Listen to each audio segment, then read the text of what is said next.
Recording from the Mesa Gilbert line in Arizona, here's Paulson J. Healy. On this week's episode of Hairdo Uncut, we talk about what it takes to find the right stylist, and we talk about trusting a hairstylist as your hair professional. So, let's go.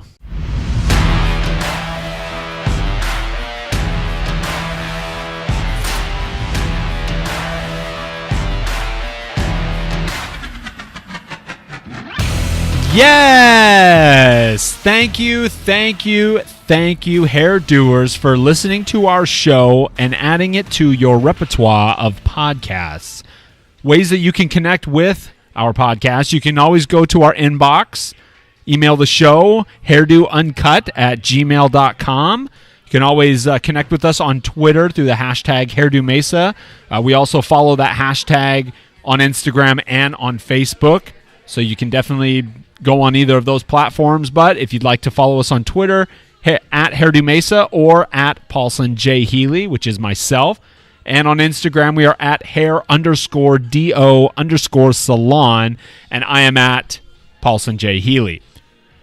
Before we get started, I want to start with this.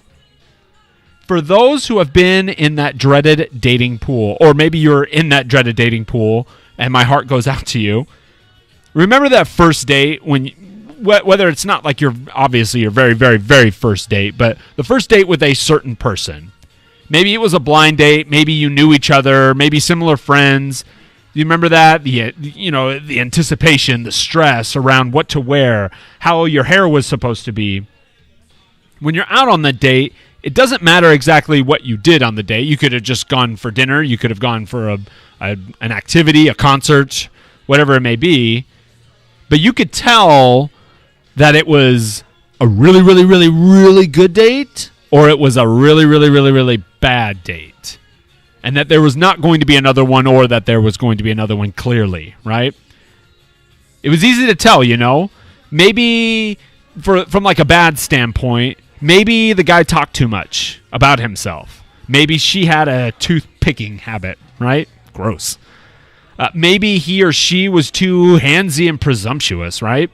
Maybe he was not chivalrous. I know that there's a lot of women out there that find their partner, whether it's a guy or a girl, to be chivalrous. It was easy to tell a bad date: black, white, good, bad. But those gray dates where he was kind or she was nice, there was good conversation, you laughed, the food was good, the dancing was great, the music was great. Maybe there were some physical sparks. You go on a few dates, and after a few dates, truth comes out. You can't handle his obsessive compulsiveness. Maybe that person was a terrible kisser. Maybe she had anger issues. Maybe he is dating someone else as well as you, and you're not cool with that. It doesn't matter.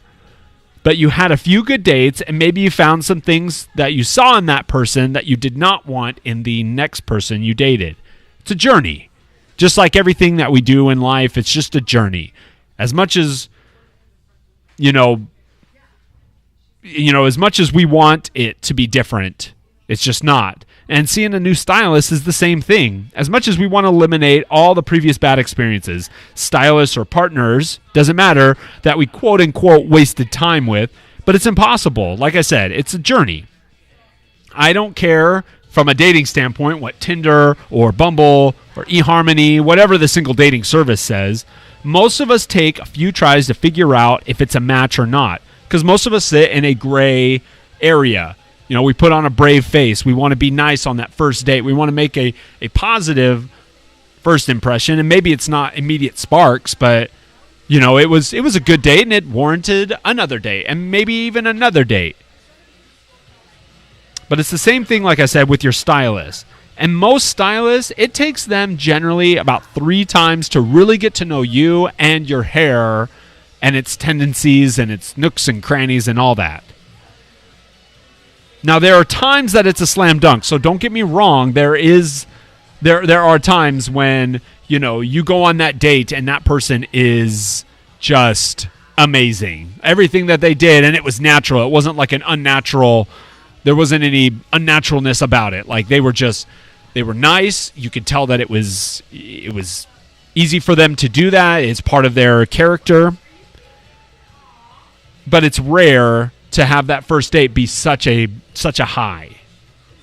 And from this analogy, we need to give a stylist, you as a client need to give a stylist a couple tries. In this world of Instagram and instant gratification, right? We want to make sure that, that there's some way to... We're trying to hedge against this. We're trying to expect somebody to be a slam dunk every time, and it's just going to be too rare. And I know what happens. You go to a stylist, and maybe the haircut's not great. Maybe it's fine. That person was professional, and the haircut was pretty good. It wasn't the worst. Then you go to Facebook and you're like, I really don't like my haircut. I need another stylist. Tell me, somebody suggest somebody to me. And what happens? 40 of your friends.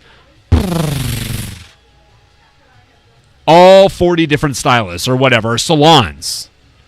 And you're supposed to choose from that and cross your fingers, hope it's the right one. Right? I watch so many people do that. Hey, I'm looking for a new hair place. Hey, I'm looking for a new stylist. What suggestions do you have for me? It's just... And there's this constant... there's so many people that come into Hairdo Salon, and they've just done that, where it's a crapshoot.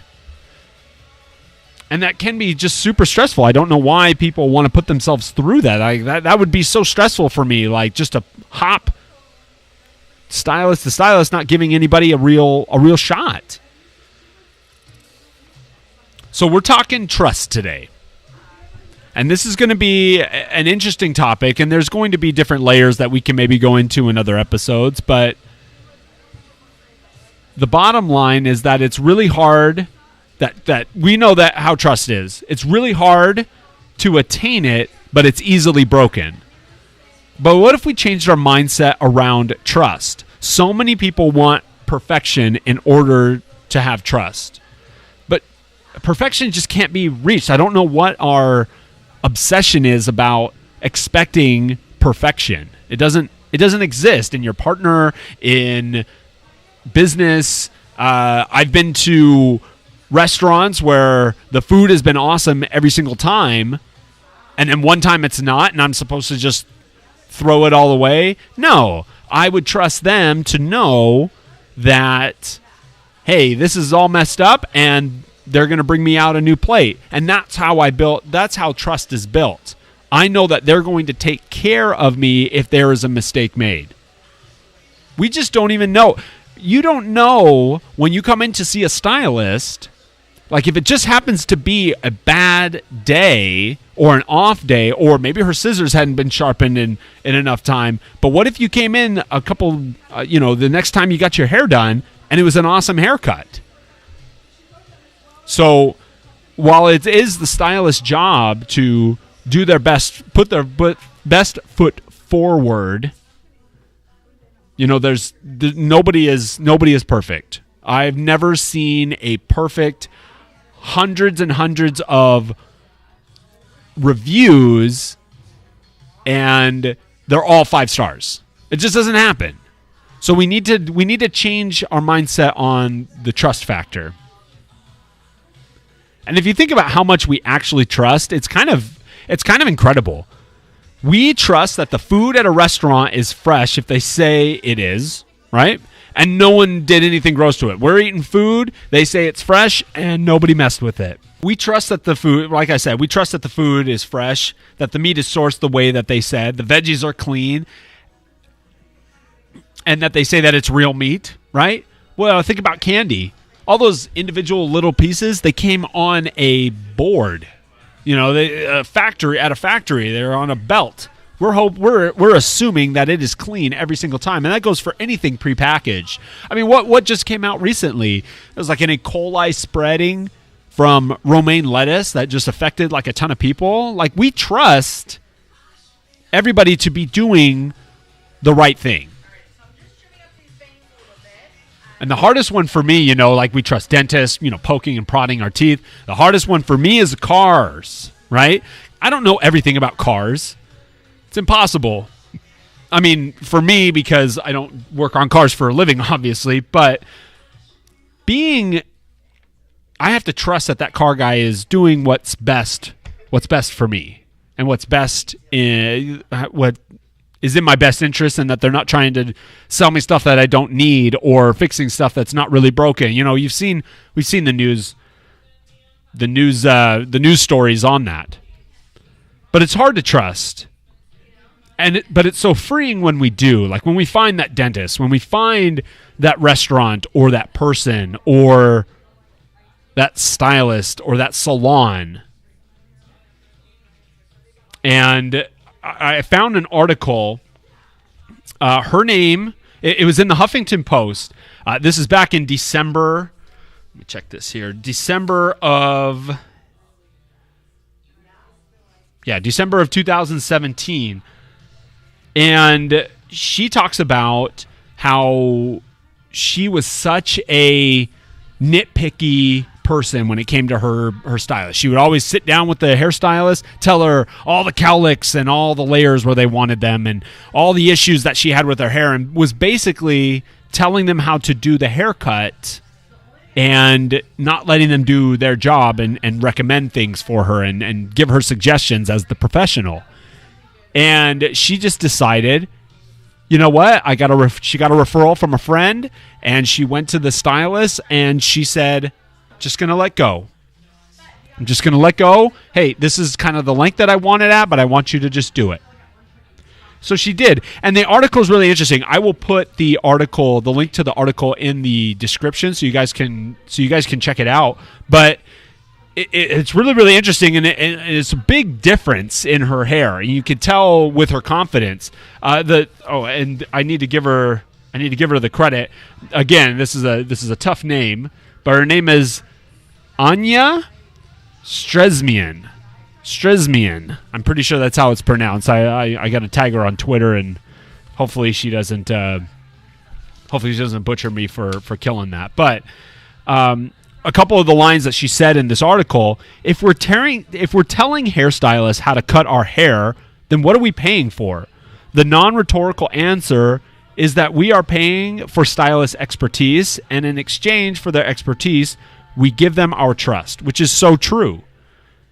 And then she, later on down the line, she pointed out that one of the more confusing, what happened. So she sat down with her stylist and started talking about how controlling clients can be. And her stylist pointed out that one or more confusing practices is when a customer brings a picture of a celebrity and is disappointed when they don't walk out looking like them.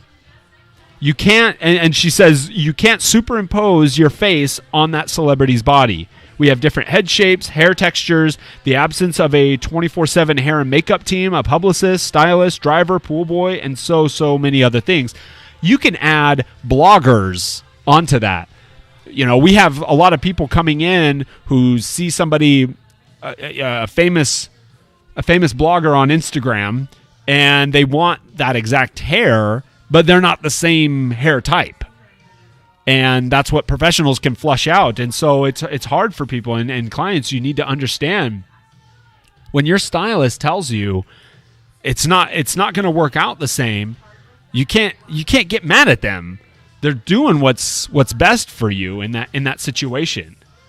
So it's a really interesting article, and her admonition at the end is to find someone who is really good. Sit back, accept that complimentary glass of spa water or wine, and just relax. Remember, if you don't like it, your hair always grows back.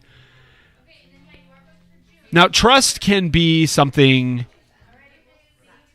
Is again, I've mentioned it before. It's always the hardest part, especially when it comes to your hair. Because once something's messed up with your hair, everybody can see it. And what do they say? Hair is 90% of your selfie. People are judging, whenever you take a picture, and we want to act like we don't judge people when they're walking down the street. Like, let's be real. There's a lot of judging going on.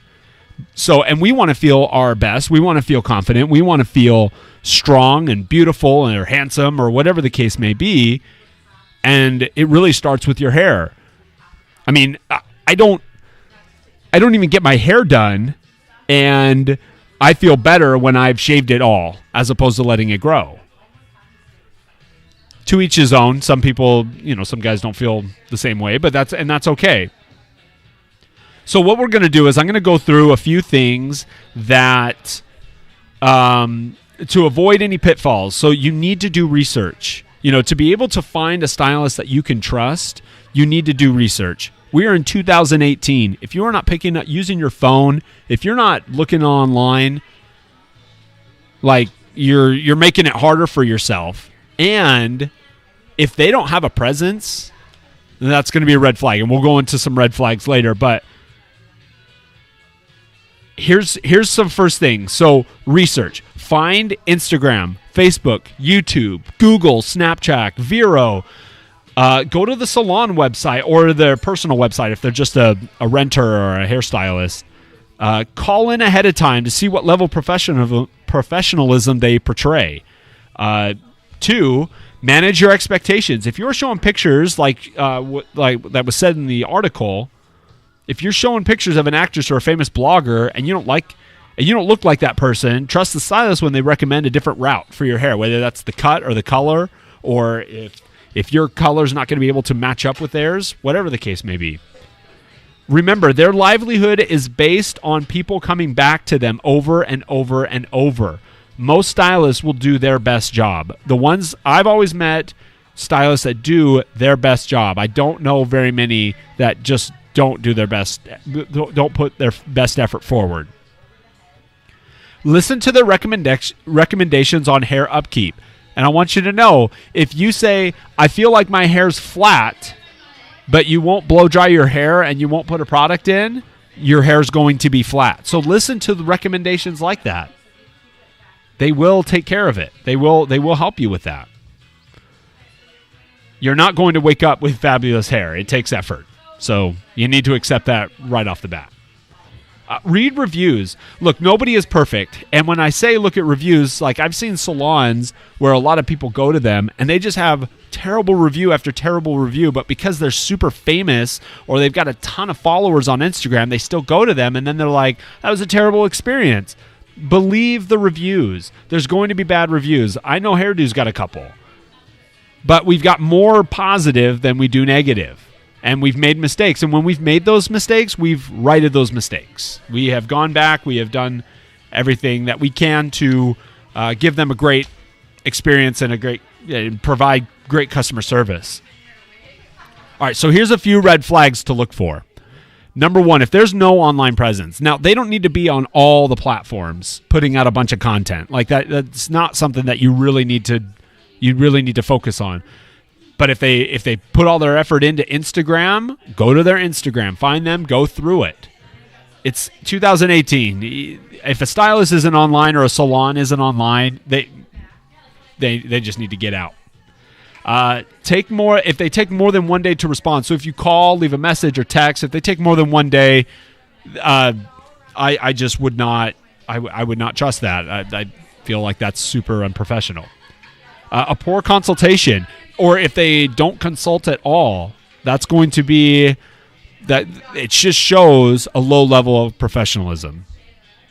If you don't know anyone that goes there, if you weren't referred or you've never seen anybody go there, now the caveat to that is if they have an online presence, a heavy online presence, you just move to the area and you're on Google looking for a salon, like you don't know anybody.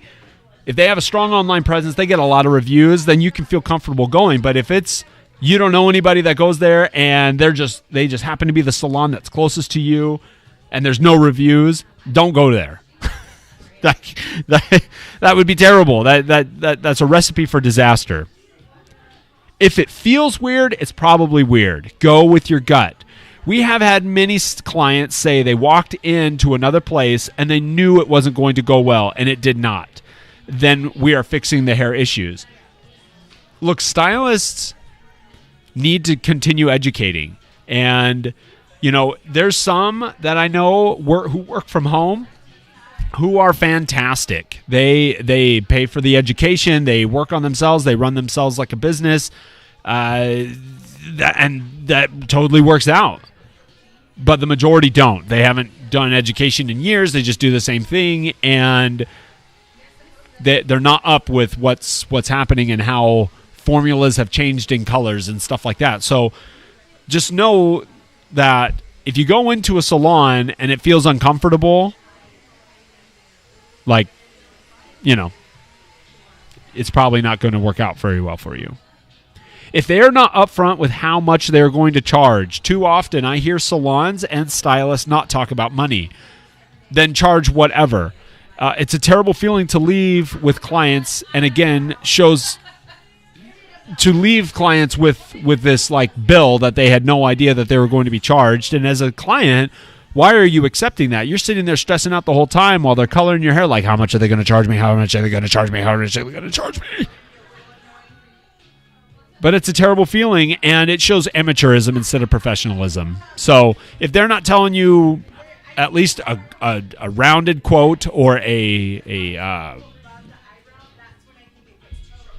range of dollars, you're just going to run into issues, maybe not that time, but maybe in the future.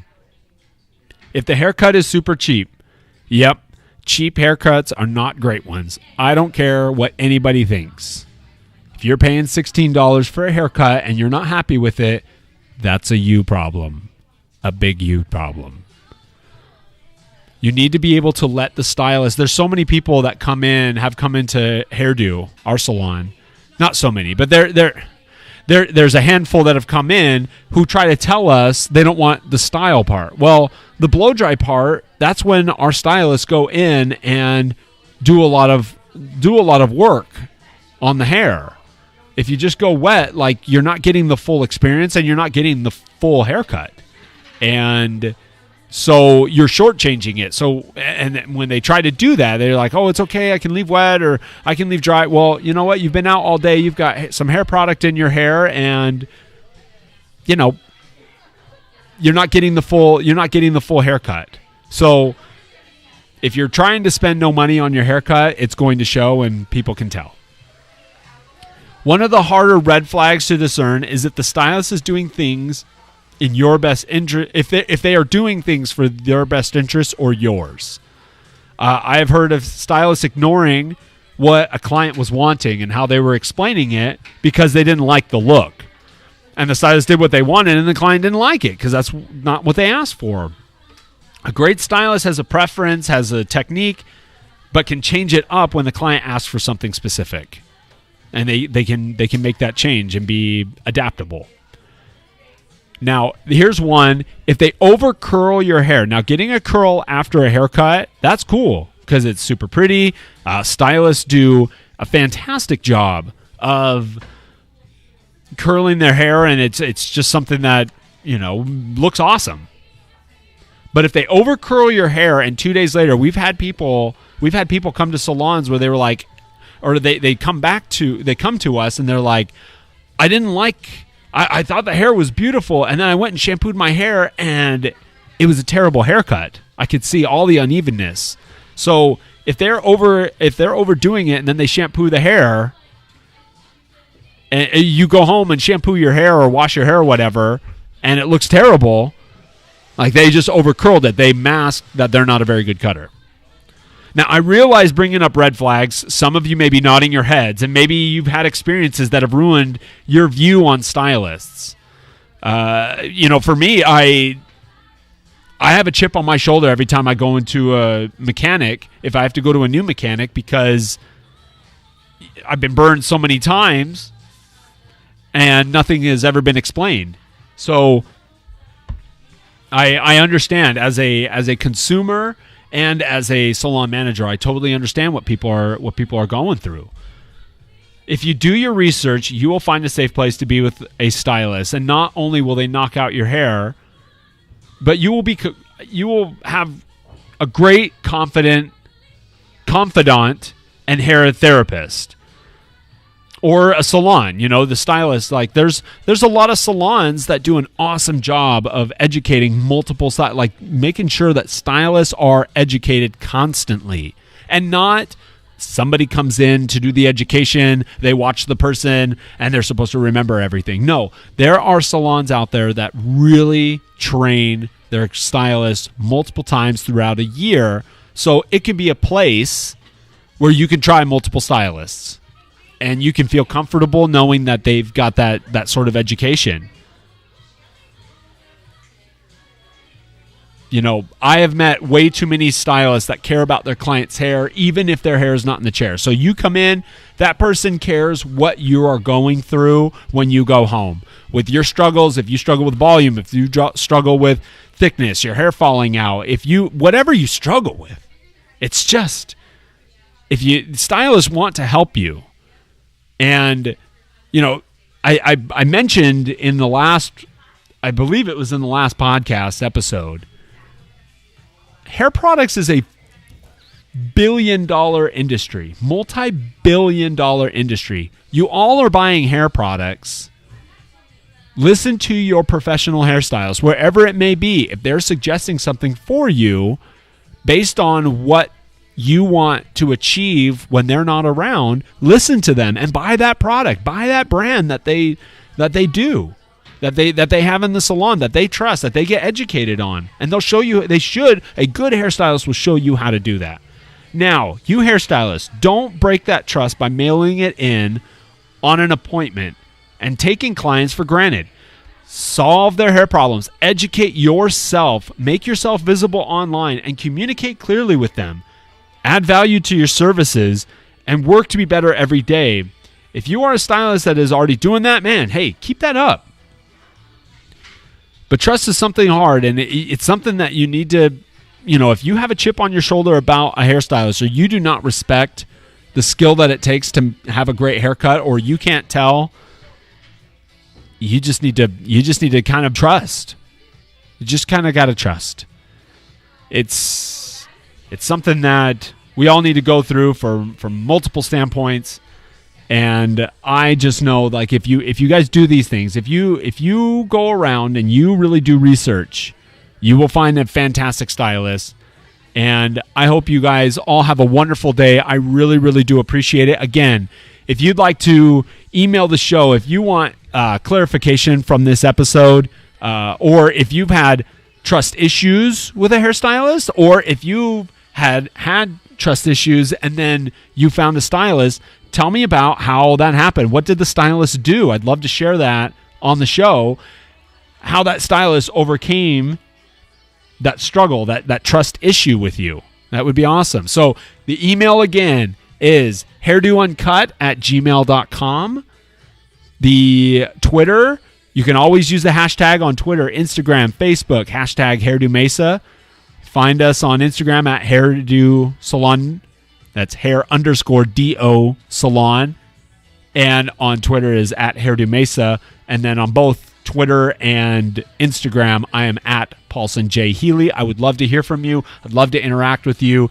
Thank you so much. And make it a great hair day, everyone.